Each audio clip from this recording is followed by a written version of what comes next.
তোমার দেশের নাগরিকরা বেঁচে ছিল। আজকে যদি বন্ধ করে দেওয়া হয় আমরা কিচ্ছু করব না, শুধু ফারাক্কার ব্যারেজের দুটো সুইচ খুলে দেবো, চিপে মরে যাবে, চিপে মরে যাবে। আমি বলি এরা উল্লু, এরা আলেম না, এরা জালেম। এইরকম জালেম ইসলামে কোনো জায়গায় লেখা নেই। ভাষণ দিয়ে আর মুসলমানদেরকে সুশ্রী দিচ্ছ, হ্যাঁ সুশ্রী দিচ্ছ। ভারতবর্ষের 15% যে আমরা মুসলমান এখনো আছি, এই মুসলমানদের শিক্ষা দীক্ষা সমস্ত কিছু রক্ষার দায়িত্ব ভারত সরকারের। একদিকে উত্তাল বাংলাদেশ, তারই মধ্যে বিএনপি নেতা দাবি করছেন যে ভারতীয় পণ্য, ভারতীয় প্রোডাক্ট থেকে শুরু করে সবকিছু বয়কট করার হুঁশিয়ারি দিয়েছেন। কি বলবেন এই বিষয় নিয়ে? দেখুন, বাংলাদেশে আজকে যে সনাতনীদের প্রতি অত্যাচার চলছে, আজকে যে বিএনপি নেতা বলছে যে ভারতীয় যে সমস্ত চিনি, ডাল, আটা সমস্ত কিছু যায়, রপ্তানি বন্ধ করে দেবে। নোট করো বিএনপির নেতা,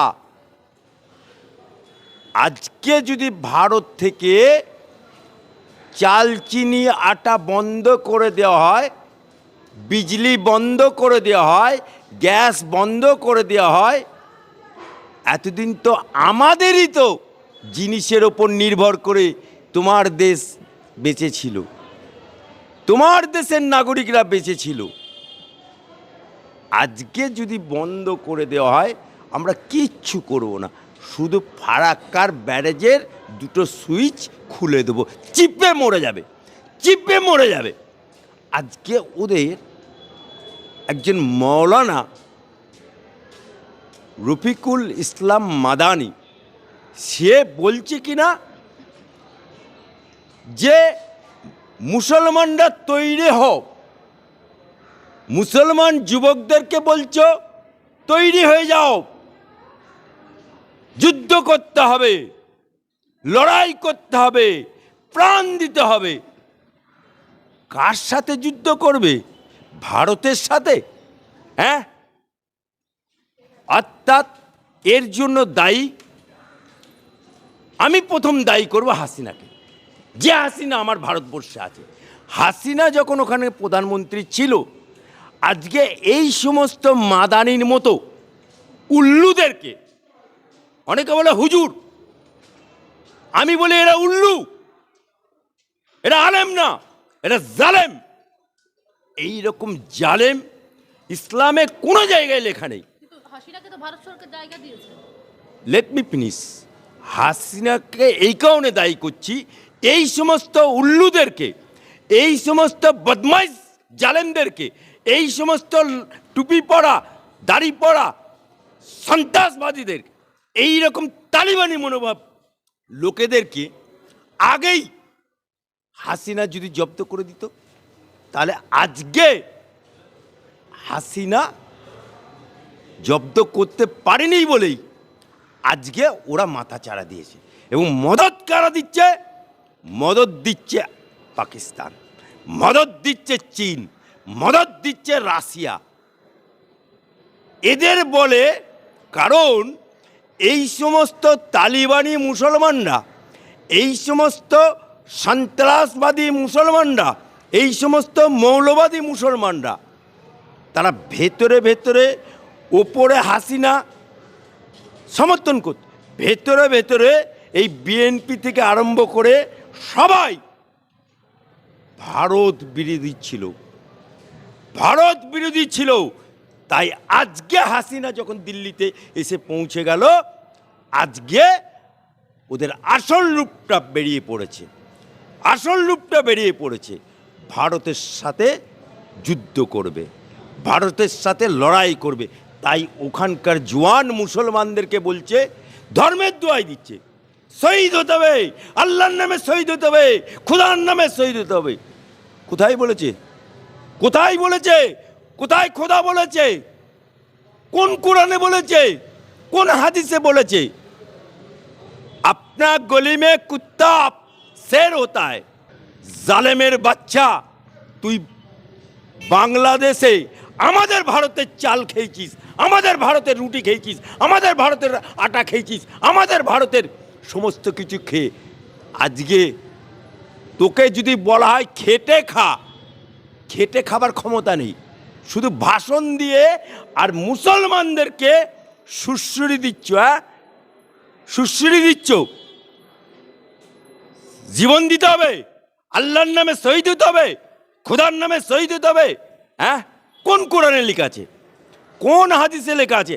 ভারতের বুকে আঙুল তুলছ, ভারতের বুকে আঙুল তুলছ। এ আঙুল যদি বাপের বেটা হবে, তুই যদি এক বাপের পয়দা সাবি, আয় আমার বাংলাতে পা দে, আমার বাংলাতে পা দে, কিচ্ছু করতে পারে, কাউকে দরকার হবে না। আমার বাংলার যা অধিবাসী আছে বুকে আঙুল তুলছ, ভারতের বুকে আঙুল তুলছ। এ আঙুল যদি বাপের বেটা হবে, তুই যদি এক বাপের পয়দা সাবি, আয় আমার বাংলাতে পা দে, আমার বাংলাতে পা দে, কিচ্ছু করতে পারে, কাউকে দরকার হবে না। আমার বাংলার যা অধিবাসী আছে পেচ্চাপ করে দেবে, বাংলা দেশ ডুবে যাবে। আচ্ছা, কিছুক্ষণ আগে অখিল ভারতীয় হিন্দু মহাসভার তরফ থেকে একটা দাবি করা হয়েছে, কিছুক্ষণ আগে তারা জমায়েত করেছিল হাইকোর্টের সামনে, এবং তারা দাবি করলেন যে বাংলাদেশি যে সকল পণ্য রয়েছে, প্রোডাক্ট রয়েছে, সেগুলি তারা বয়কট করবে। কিছুদিন আগে বার্তা দিয়েছিলেন বাংলাদেশিদেরকে হোটেলে থাকতে দেবেন না, খেতে দেবেন না। একটু আগে তারা বলে গেলেন যে বাংলাদেশি প্রোডাক্টগুলি বয়কট করা ডাক। এই সিদ্ধান্ত কি সারা ভারতবর্ষে নেওয়া উচিত, কি মনে হয়? অবশ্যই সিদ্ধান্ত দেওয়া দরকার, অবশ্যই। একজন ভারত, কারণ শুনুন, ভারতবর্ষ ভাগ হয়েছিল ধর্মের ভিত্তিতে, মুসলমানদের জন্য পাকিস্তান আর হিন্দুস্তান ছিল হিন্দুদের জন্য। একমাত্র খান আব্দুল গফ্ফার খান এবং মাওলানা আবুল কালাম আজাদ যখন নেহরু পরিবারকে বলল যে আমরা কোথাও যাব না, এই ভারতের মাটিতে জন্মেছি, এই ভারতের মাটিতে আমার মায়ের কবর আছে, এই ভারতের মাটিতে আমার বাপের কবর আছে, তাই তারা যেতে চাইল না। তখন লিয়াকত চুক্তি বলে একটা চুক্তি হলো, জিন্না ভার্সেস নেহরু। সেই চুক্তিতে কী হলো, সেই চুক্তিটার নাম হলো লিয়াকত চুক্তি। চুক্তিতে কী লেখা হলো, ভারতবর্ষের 15% যে আমরা মুসলমান এখনও আছি, এই মুসলমানদের শিক্ষা দীক্ষা সমস্ত কিছু রক্ষার দায়িত্ব ভারত সরকারের। আর ওদিকে যারা হিন্দু রয়ে গেল, পাকিস্তান, বর্তমান বাংলাদেশ, এই সমস্ত হিন্দুদের জীবন জীবিকা ধর্ম রক্ষার দায়িত্ব ওই সরকারের। কিন্তু আমরা কি দেখতে পাচ্ছি, ইউনূস সরকার তো কাঠের পুতুল হয়ে গেছে, কাঠের পুতুল হয়ে গেছে। ও জিহাদিদের অঙ্গুলি হিলনে লড়ছে, ও তালিবানদের অঙ্গুলি হিলনে লড়ছে। যে এই সমস্ত মাদানি টাদানি না আছে না, এগুলোকে পিটিয়ে মেরে দেওয়া দরকার, কারণ এরাই বাংলাতে আগুন লাগানোর চেষ্টা করছে। বাংলায় আমরা মুসলমান আছি, হিন্দু মুসলমান একে বিনতে দুটি ফুল, হিন্দু মুসলমান আমরা ভাই ভাই হিসেবে ভারতবর্ষে আছি। আর ওরা ওখানে হিন্দুদের প্রতি অত্যাচার করছে, সনাতনীদের প্রতি অত্যাচার করছে, সাধু মহারাজদেরকে জেলে পুরে দিচ্ছে, যে উকিল দাঁড়াতে যাচ্ছে সেই উকিলকে মেরে হাসপাতালে ভর্তি করে দিচ্ছে, যে উকিল দাঁড়াতে যাচ্ছে তার বাড়িতে হামলা করছে। হোয়াই? কেন? এখনও তো ওটা ইসলামিক কান্ট্রি না, এখনও তো ওটা তালিবান সরকার না, এখনও তো ওটা জিহাদিদের সরকার না, ওটা তো এখনও পর্যন্ত সেকুলার কান্ট্রি। তাহলে সেকুলার কান্ট্রিতে এই সমস্ত কীর্তি হচ্ছে কেন? জবাব দিতে হবে। আর ভারত সরকারকে বলো, ইটের জবাব তোমরা দাও। কারণ একজন ভারতবাসী, এই বাংলাতে, এই ভারতের মাটিতে আমি জন্মেছি, এই মাটিতে আমি 5 বার সিজদা করি, নামাজ পড়ি, এই মাটিতে আমি আল্লাহু আকবার বলি, এই মাটিতে আমি কোরআন পড়ি।